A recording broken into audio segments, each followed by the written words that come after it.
We got fire. I think it's time to start working on dinner.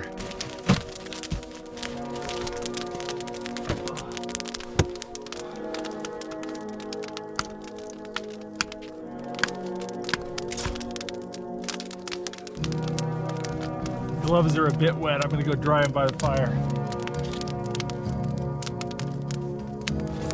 I got a sweet potato and a little bit of tin foil here. We're gonna wrap that up. There you go. Got a nice pile of coals here. Bury that sweet potato in the coals for about 45 minutes.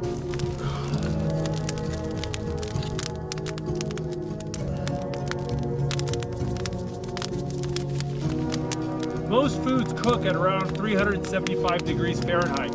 Hold your hand over the fire and count 1, 2, 3. And when you can get to 3 without it hurting, that's about 375 degrees Fahrenheit. So right about here.